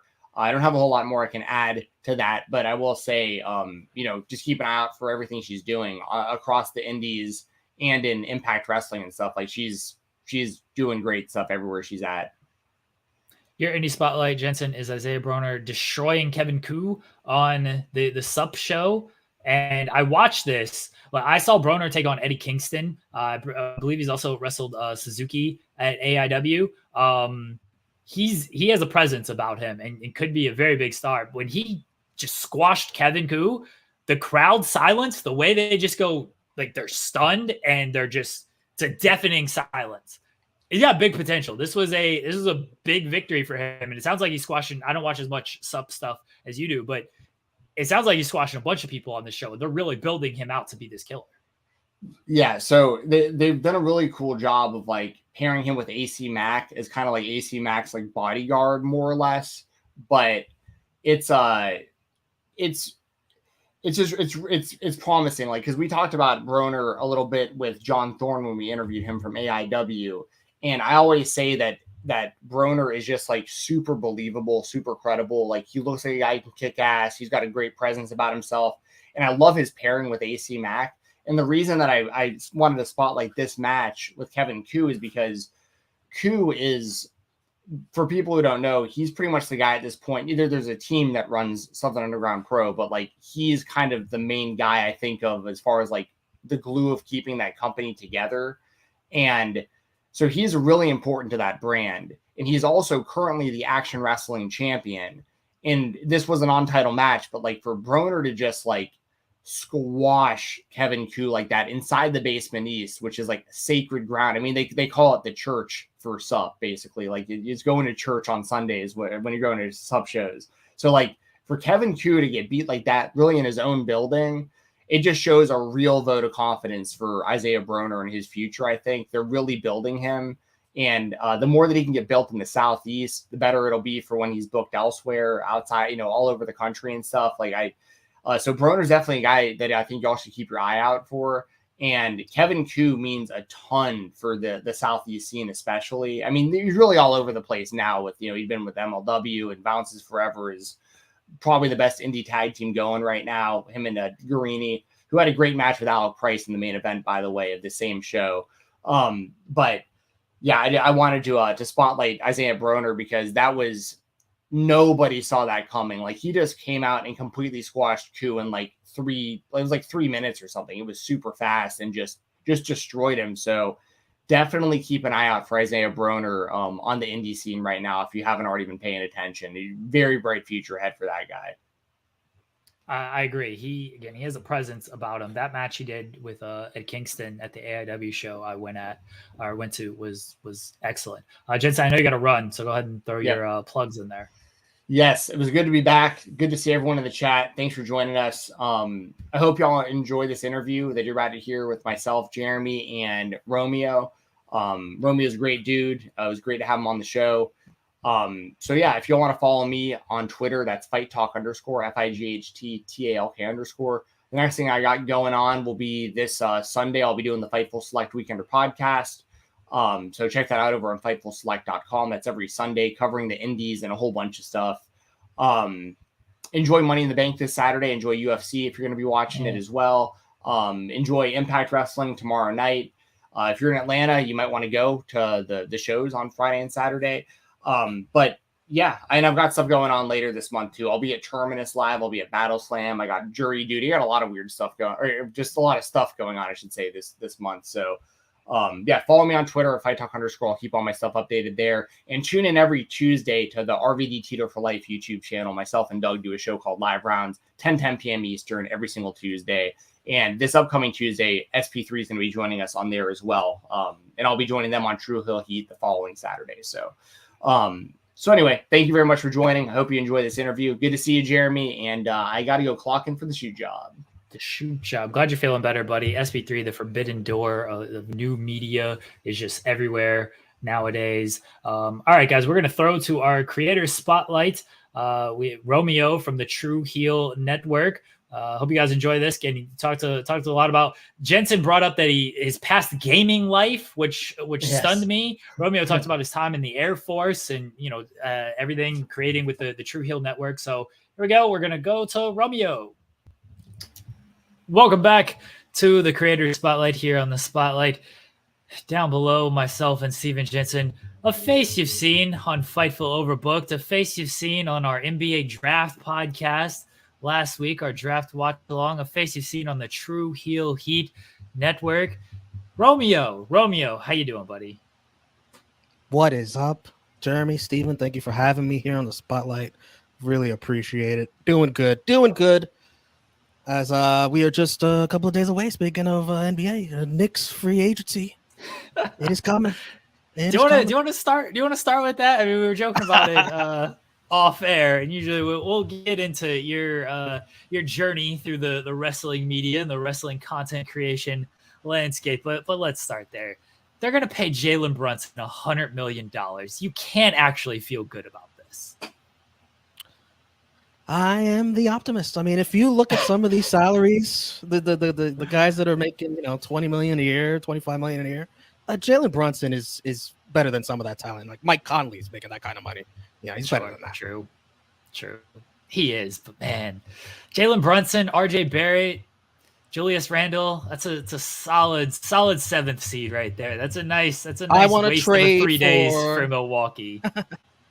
I want to trade for DeJounte Murray. I hear they're looking for 3 first-rounders, which the Knicks just happen to have.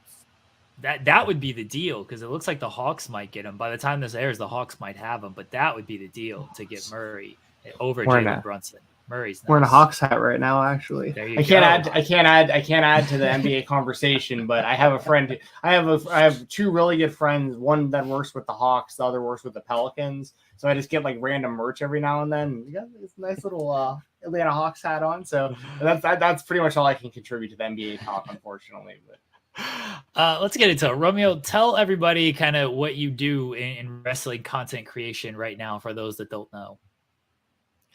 All right, I'm over on the Tru Heel Heat YouTube channel. I am sort of the Swiss Army knife there. I can do everything. I do editing, I do hosting, I do graphics, I do memes. I'm really, really good at that. That's one of my special talents. Yeah, and kind of a creative force over there in everything we do over there. How'd you Yeah. get started with the Tru Heel guys and that jerk SP3? My brother. Well, SP3, our friendship came from just seeing each other in Facebook wrestling groups. And that eventually led to seeing each other in person, viewing parties, watching wrestling, going to shows. And our friendship just grew from there. And, we became tight, became a clique, if you will. And around the pandemic, when that started, they were looking to expand their channel, do more things, do more reviews, have more people, have more personalities. And I always thought I was a reporter of sorts, always reporting news, wrestling news. And he wanted to take that and make it a gimmick into a show on the channel. And that's how it happened. And then I just, from there, I just started taking on more and more things to do on the channel. And here we are today. I remember SP3 telling us, didn't y'all at first you were like rivals, right? Like one of y'all was into Roman Reigns and the other wasn't or something. Yeah, I was not a Roman Reigns fan. Along with a lot of other people. I was not and he had this ridiculous song that he would sing to the beat of Roman's theme that just very groan-inducing to me. But it was Can you fun. sing it? Can you sing the song? Will you sing the song for us? I could sing it now. Because Roman has grown. Roman, the big dog. Roman. He's so strong. I forgot the rest of the lyrics, but you got the gist of it there. Nice. Hey, okay, so you also mentioned you also mentioned wanting to be kind of like a news guy for wrestling, like reporting the news on wrestling. I find it fascinating that you know Keemstar from like playing video games back in the day. Can you talk a little bit about that? I just think that's such a random connection to have, but like I saw him doing a watch along with y'all, or maybe it was a reviewer. So he popped in for something y'all did not too long ago for the WrestleMania. Yeah, that's right, WrestleMania. Logan Paul. Match. Yep, that's right. So and I hit you up and I was like, that's so random, you know Keemstar, and I just thought that was fascinating that you know each other. It is random. Well, we go back a long ways. Playing video games in the heyday of Halo 3, there was a group out there, a group of YouTubers, a group of gamers called the Federation. I remember of this. Asshole gamers. Yep, I remember this. And you know what that spelled? Yeah, that was the whole thing. Yep, it was a different time. Yep. It was a very different time. Yeah. Yeah. And myself and Keemstar were two of the four. It's incredible. That's such a small world. That's the most small world thing I think I've ever heard on the show. The glory days of Halo 3. Yeah. So much fun. That went into Call of Duty. Everything is just, we'd make YouTube videos, we'd have fun. It's almost kind of similar to what I'm doing now. It's just like, find a group you fit into, you have fun, and you're not taking things seriously, really. Yeah. Yeah, I don't think you guys can fly. Yeah, it is random. And then I went away. No, not anymore. No, you definitely can't do that anymore. No. Absolutely. different days. That was like because you're talking like pre-2010 probably. Absolutely. Like what is that? This was a long time ago. Yeah. Something like that. Video gaming, man. That's where it all started. Halo 3. Good times. And so have you always been interested in like broadcasting yourself? Like, because like even back then, like broadcast, we're always interested in broadcasting yourself. Like, does that come from the gaming world? Like seeing people like doing like the Let's Plays and the uploading like gameplay footage back then? Yeah, but I never put myself like video on camera. I never did that. I was the robot voice of the group. I don't know if anyone's familiar with that or know who were all the members of that, but I just used like a fake robot voice to troll other gamers. Pretty much, yeah. Whereas now you see who I am. Bam, there's nothing to hide anymore. So, but yeah, that's kind of how I started. That's how I started like doing a lot of editing, putting things together. That's where I got my start, just kind of teaching myself, learning on the fly. And yeah. So what made you decide to want to get on camera? Because I was very hesitant about doing like on camera stuff as well. I did a bunch of podcasts, but it was just audio form. I never wanted to do video until I kind of started up with Fightful, and now I'm on video like daily. So what kind of started you like, okay, I'll actually show my face and be me on camera? It's been years since then, and I was never shy. I just didn't do the video like on screen to the video games yet. That sort of like became more and more thing after the fact, after I had already left, because I stopped doing that. I went to the Air Force. I went to go get real life situated, so I had to take a step back from all the gaming. I would have eventually shown myself on screen, but I didn't have a problem with that. Like I've always had a dynamic personality, to say the least. I am not shy in being in front of a camera.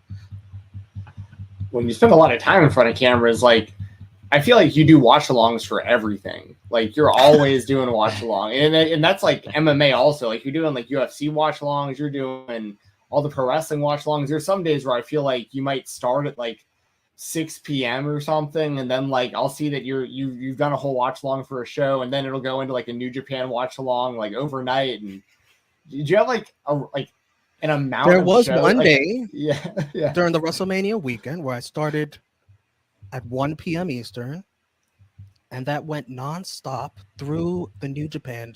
No, it was a late GCW show. I was on Bloodsport all the way that, to right? 5 a.m. Yes, it was. Yeah, it was The like spring break show 8 went hours. until like 5 a.m. Oh my God, clusterfuck show. That clusterfuck So would good. never end. Yeah, that thing just. I remember staying up late for that because I had to write about Denise hitting Sean in the penis, and it was like 4 a.m. and I'm just like, can we hurry along and do this spot so I can go to sleep? Finally, WrestleMania week. If you're doing what, and I know you guys did a ton of watch alongs during that, like if you're watching every single one of those shows and like staying awake for it, that is a testament to just everything, because it is not easy to just go through and watch all of these shows and be like on, because you have to be on during these watch alongs as well. You can't just like sit there and just like, oh, okay, you've got to like fill air and fill content, because people are counting on you to like enjoy the experience with you, not just, hey, let me watch this guy watch the show. Definitely. And I've grown to prefer this way of watching everything. Like I enjoy it. I have a lot of fun watching with others. We've built a nice community in the YouTube chat. Everyone's nice. They get along. We crack jokes. We have fun. We laugh. And it's really, really, really helpful during some of these, WWE shows where I found if I try to go back and like watch it after a fact, like let's just say like a random Raw, it's like I can't listen to that commentary, just like that corporate speak for 3 hours nonstop talking. It's just it bothers me. I don't know how I can ever go back. I have way more fun going through those 3 hours now with the watch alongs and watching with everyone else. It's like it's almost become like the new way to like watch things. Like the Mannings have made that popular with the Manning cast to the football games where they have alternate commentary where everything is not so serious, and it's sort of like you're just watching with your buddies, you're watching with your friends, you're having a few cold ones, and it's not all serious and corporate, and that's the way I prefer to watch and enjoy these things. Not taking it so seriously. Who is your favorite wrestler ever? I'm just curious. Charlotte Flair. Is that a serious answer? Because I love that answer. If that's legitimate, I'm a big Charlotte Flair fan. Yeah. Okay. I'd say second will be Shawn Michaels. Okay. But Charlotte Flair. Yeah. That's a hey. Why is it? I love her story. I love her story. Like the whole thing with her brother. He didn't get to fulfill his dream. She took his dream and made it hers, and she's fulfilled it, and she's done even more than that. Like she's becoming one of the greatest of all time. So, and a lot of it also has to do with all the hatred she got. Like she gets online, like that draws me even more to. I love cheering for the person that most other people don't cheer for, except when it came to Roman Reigns for some reason, and John Cena. Oh, okay. You can't like Charlotte Flair and then dislike John Cena and Roman Reigns. The Charlotte Flair thing is so contrarian. I and think the love you for Charlotte it, by the Flair way. hatred is a little, it's a little meaner than it was for those. Oh, two. it 100% is. Yeah. It attacks her, her looks and everything like Yes. that too. It's like, yeah, I completely agree. And people know I will hashtag bow down.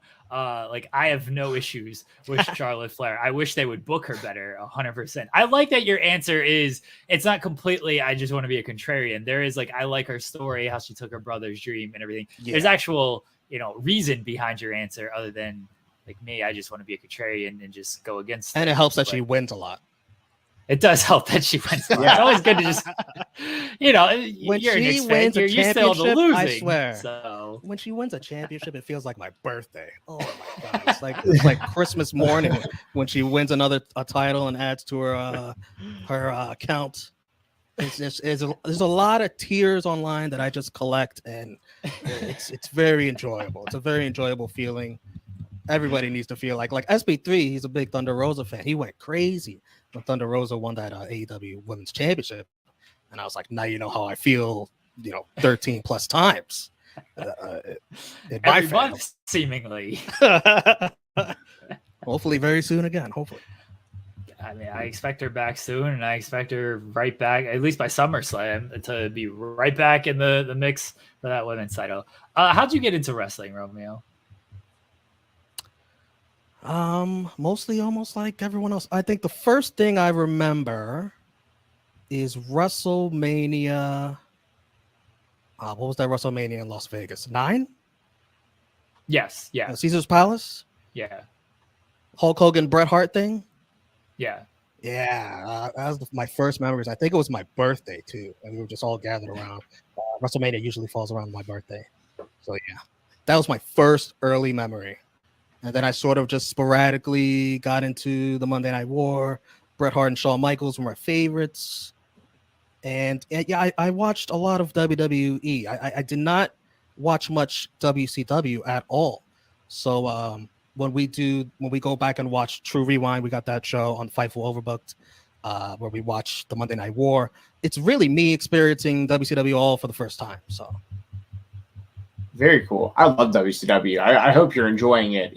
It's kind of, I'm sure it's different watching some of this stuff. I mean, because like when I got into WCW, I was into like the Dungeon of Doom and like the Taskmaster Kevin Sullivan and stuff that nowadays like hasn't aged so great. Like it's really like goofy now, but that's the best stuff. Yeah, I loved it. I really did. So I hope you're enjoying watching. WCW yeah, like right now we're in 1996. So far, Sting has been my favorite part of WCW for the time we've been doing this.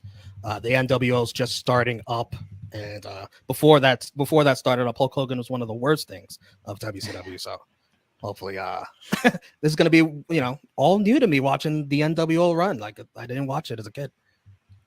Yeah. That's gonna be awesome. I hope. Yeah, I think you're gonna really, really like the NWO stuff. Yeah, dude. Like, so I don't even. Now I'm like hung up on WCW because like I just want to talk to you about that. Like, because I was such a big fan. But I guess you went through. You said your birthday is like right around WrestleMania. Were you like one of those kids that always had like the WrestleMania themed like birthday every year? Like, do you all get your friends together for like because we had friends like that growing up that like they'd have like a pay-per-view around their birthday every year, and we would go try to watch it together like as like a group. No, I just knew that I was always gonna get my birthday gift, which was to watch WrestleMania. I was like, oh, there you go. Can we order WrestleMania? Bam, there you go. It's ordered. That was always the thing that I was guaranteed to get. So that was the fun parts. Mine was Fall Brawl. We always had people over for Fall Brawl because it would fall around my birthday, and so I'd have a Fall Brawl birthday party with everything. Was that ever a lull for you in wrestling, Romeo? Because I feel like, I mean, this is the case with me. When we were all about the same age, like when we get into it in our younger years, and then in like the 2000s, mid 2000s, we just all take a break because we're getting older, we're going to college and stuff. Like, was there ever a lull for you that you just kind of got out of it for a little bit?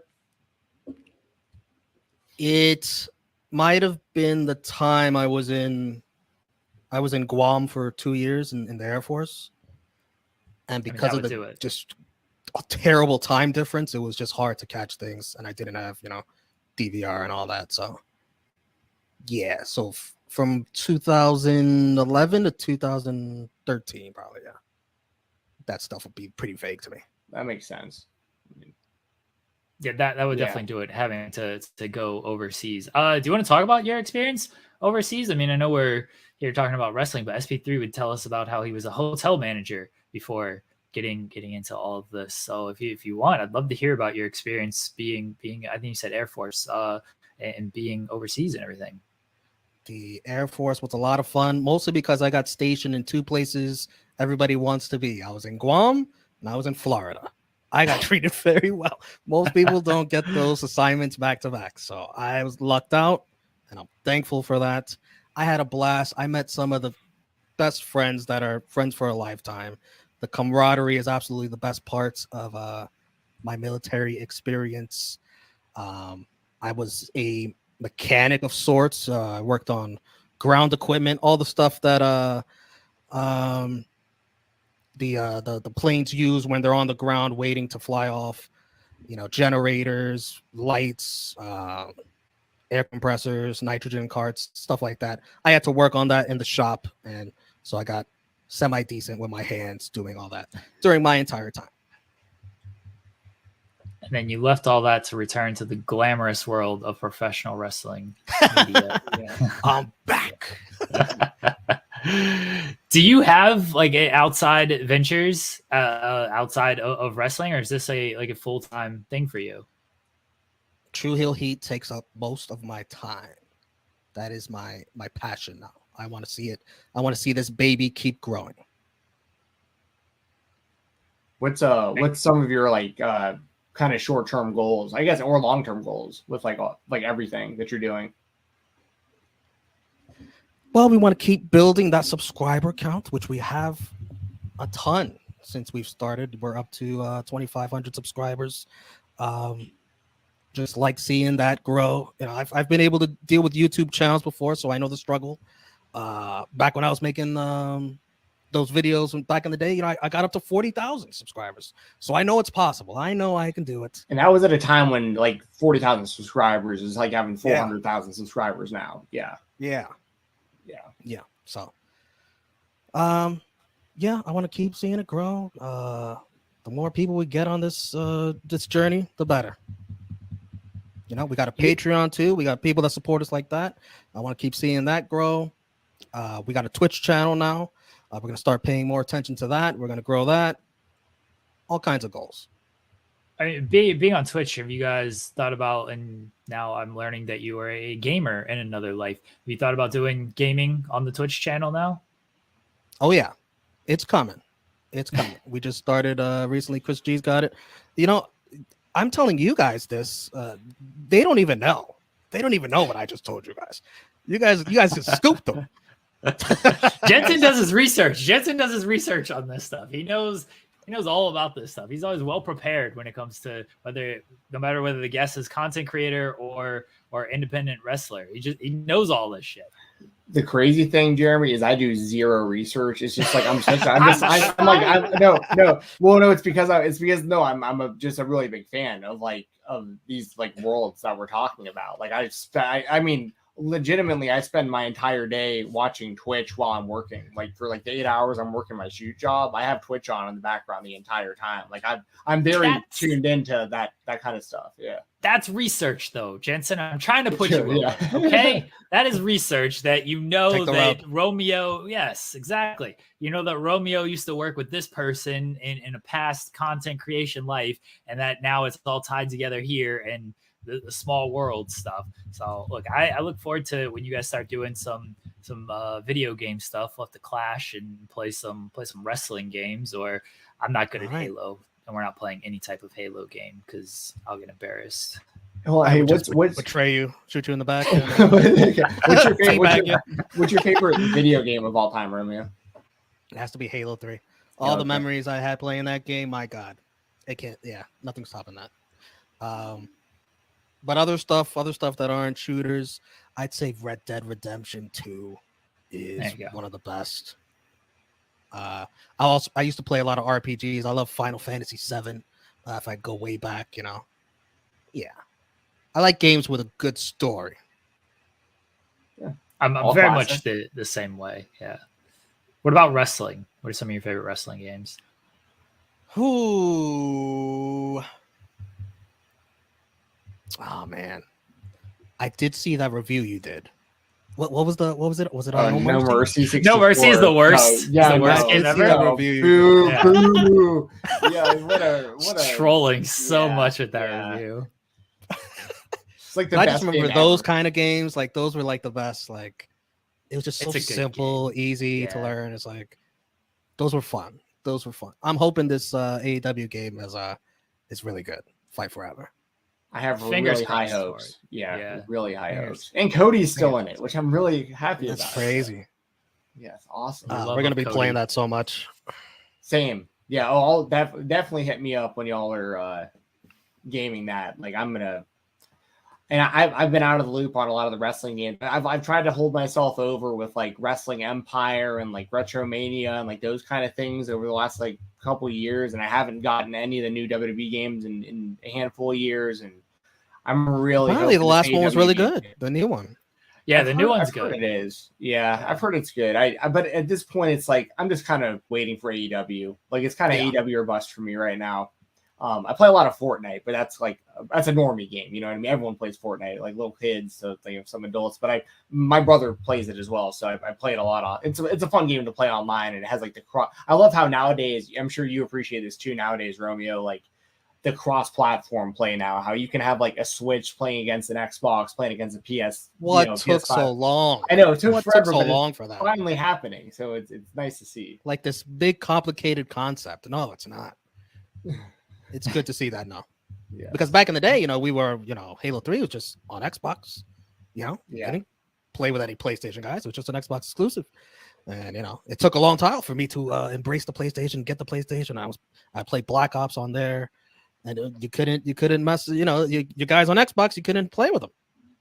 Yeah, we used to have to do the LAN parties back in the day, where you'd have everyone bring That's your a term Xboxes. I haven't heard in years. Yes, yeah. Everyone would gather all their Xboxes together at like one person's house, so you can connect them all to play like Halo 1, Halo 2. I used to play at this place called the New Media Arena in Atlanta. I doubt it still exists, but I used to game StarCraft and stuff against Cody Rhodes in that place, because like he was a giant nerd, giant gamer. People don't like realize that about him, but like, I mean, I guess that's kind of known with like they know he's a nerd, Zelda and stuff. Like that. they know Cody Rhodes is a giant nerd. But yeah, he was like the biggest like Chad ever in high school, because he was like wrestling state champion and all the girls, and all that stuff. But like he was like on the weekends he was gaming, LAN parties. You know what I mean? Which is kind of wild. It sounds silly, but it was a fun time. It was.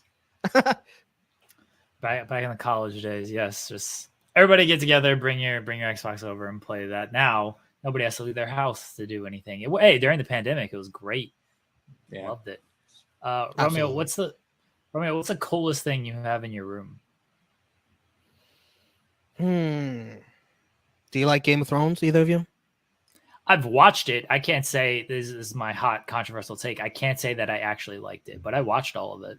I never watched it. I never got into it. I won't use that. No, if that's the coolest thing to you, by all means, go for it. I just got a sword from Game of Thrones. I just got a sword. Okay. Hey, swords are badass. We didn't see the sword. No, don't waste your time with Game of Thrones, Jensen. Turn you off. Oh, it's kind of disappearing a little bit. I can see the wolf. Wolf is pretty cool though. Oh yeah, okay. We start to see the blade a little bit better. Very cool. Nice. Kind of like the Drew McIntyre type sword almost. Have you ever cut somebody with that? Yeah. Have you ever cut somebody with that? No. Thankfully not yet. But hey, I could show you something else. Hold on a second. Okay. Cool. He should cut Alex McCarthy with it. Just nick him. I don't want Alex McCarthy to like have any type of actual like limb damage or harm. But this is my going away gift they gave me in Guam. Oh. That looks sweet. Yeah, that's I very can't- cool. Yes. It's a crab. I was about to say, From the so beaches that's what of it looked Guam. like. Yeah, it looked like a giant crab. And then I'm kind of caught up on this like starfish plate that's in the background here. Yeah, is that like an emblem of some type? It's a star, because there was a motto, Din Star, danger is no stranger to an age ranger. And age is what I did, aerospace ground equipment. Very fancy with their slogans in the Air Force. That's pretty cool. I mean, that's Yeah. a really cool thing to have for sure. That's very sweet. And it came with a unique. machete. Have you Even cooler. cut anybody with the machete? Thankfully, not yet, but I can dual wield. So I have a machete and a sword. I could dual wield, and nobody's going to mess with that. Can you cut Alex McCarthy? I know SB3's like friends with him. I don't know how well you're friends with him. I don't think anybody should be friends with him. You don't have to like chop a limb off or anything, but just like nick him a little bit. I'll tell you what, I've actually hung out with Alex McCarthy. We drank a couple cold ones. Sorry We're about good. that. We're good. We're good. Oh, for Sorry. me? Can you just like cut him for me? I don't know, man. I don't know. Me and you, If we he's still got to taking hang a- out in person, man. I know. I gotta find my way to New York at some point. Maybe I don't know if I can do Grand Slam this year. I'm getting married like a week later, so I don't know if that's like in the Yeah, I don't budget. think that's gonna work. Yeah, I don't know if that's. I think we're doing All Out as well if it is in Chicago. So like I can't All Out Grand Slam marriage. That's gonna be a tough trifecta to pull off budget wise. We got to celebrate your Colorado Avalanche. Good job beating do. the Tampa Yeah, Lightning. congrats. Yeah. Yes, we do have to celebrate that because that's the second happiest day of my life this year. So yeah, we'll meet and Well said. we'll grab beers and I will sell you on just trying to cut Alex McCarthy. That's my whole All right. purpose. I can be bought. I can be bought for the right price. Jensen, any final questions? No, man, appreciate you coming on again, and I'm looking forward to joining y'all on Tru Heel Heat, not this Saturday, but the following Saturday. I'm sure y'all have a great show this Saturday too. There's a lot going on this weekend in wrestling. Like for Friday, there's Impact. Saturday's UFC and Money in the Bank. Probably something on the Sunday. same night. Yeah. So I'm sure you are you going to be doing watch-alongs for all that stuff. I'm assuming you're doing a lot of. Oh yeah, watch-alongs. Money in the Bank, and I'm gonna stay up and watch the rest of UFC. There you Yeah, go. that UFC card is actually like good too. Stacked. Yes. I don't always get into the UFC cards, but when the pay-per-views recently, the last pay-per-view was like one of the best I've seen in a while. The Glover Fun, Teixeira show, yeah, that was a great show. Yeah. Romeo, let everybody know where they can find you at. You can follow me, Tru Heel Romeo, on Twitter and Instagram, and over on the Tru Heel Heat YouTube channel, Tru Heel Heat Wrestling. Subscribe if you're not already. A plethora of shows there. I do Raw watch-alongs, NXT watch-alongs, Dynamite watch-alongs. Thursday and Friday, I try to chill and enjoy life. But then Saturday, Sunday, right back at it with pay-per-views and Tru Heel Heat. There you go. We appreciate Romeo joining us today on the show. Go support him and the guys at Tru Heel Heat, the guys on the Tru Heel Network. And on Fightful Overbooked, every week they do the True Rewind, where they are watching Raw and Nitro from the same week, doing compare and contrast. And as Romeo just told us, and if you've watched the shows, Romeo, this is the first time he's catching a lot of this WCW stuff. So going in blind and learning some stuff about this. So go support Romeo, Tru Heel Romeo on Twitter. Go support Tru Heel Heat on YouTube. Romeo, thanks again. We'll be right back here on the. We're back. Thank you again to Romeo for joining us, for giving us his time and telling us his story.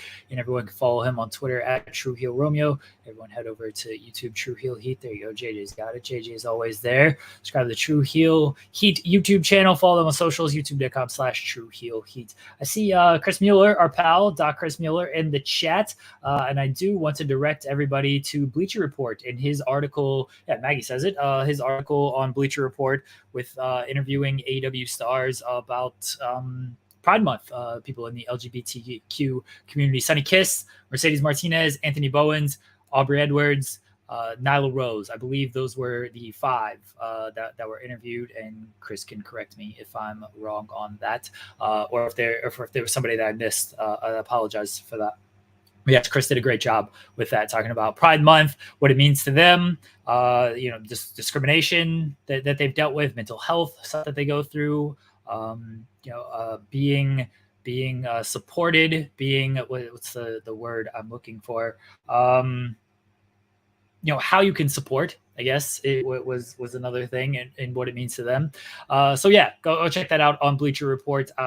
Chris, I do have an article running from that later on this afternoon. I want to make sure that gets out there, gets some love. You did a great job with that. Chris is fantastic. Everyone support him and everything he does. He's been on the show before. He's been on the spotlight. We've interviewed Chris, not an actual doctor. But yes, great job with that, Chris. Everyone also go shout out to Chris Mueller. Everyone go wish our pal Phil Lindsay a happy birthday. It is his birthday today. It's also Cody Rhodes' birthday, but Phil's more important than Cody Rhodes. Everyone go say happy birthday to Phil Lindsay, even though he buried me last night saying Lambert sucks. I don't appreciate that, but everyone go wish Phil Lindsay a happy birthday. Go check out Grapsody Saturday at noon right here on youtube.com/Fightful. As we appreciate it, Jensen and I will be back next week, and I do have some surprises. It's more than one. It's kind of all in the same boat, but it is more than one surprise. I do have some surprises for the show to jazz up the show a little bit next week. Hopefully people enjoy that. So yeah, appreciate it, everybody. Everyone go to Fightful Overbooked, FightfulOverbooked.com. We have Day After Dynamite dropping live today with Will Washington and a special guest reviewing last night's Dynamite. We just had the Joshi Dreamcast drop with Scotty Wrestling talking all things Stardom and Joshi Wrestling. We just had the Bread Club, the Bread Club, Matt from Shining Wizards and Kieran from Wrestle In. They review New Japan over there. The Bread Club podcast just dropped. They talked about Forbidden Door. They look ahead to the G1. They're going to be dropping their big G1 preview just before the tournament, which starts in mid-July. Everyone can go over there and check that out. SB3 and I did FMC, where we celebrated my Colorado Avalanche Stanley Cup victory. It's a big parade. It's parade day in Colorado. I am taking the afternoon off to go. Yeah, that's right. What do you mean 2 hours? Our show's like always 2 hours now. And I'm taking the afternoon off, and I'm going to go celebrate this title, Sean Ross Sapp. I'm not working this afternoon. Let's go. I'm going to the parade. I'm throwing my own parade here in Ohio to celebrate the Avs victory. That's what I'm doing with my 2 hours. I'm going to work. I'm not going to listen to these interviews. I'm not going to listen to another interview. Yep, 2 hour show, and then I'm out. I'm still going to have more posts on the site than anybody else. Everyone, have a great day. Hope everyone enjoys your Thursday, your Friday, your weekend. Bye, everybody.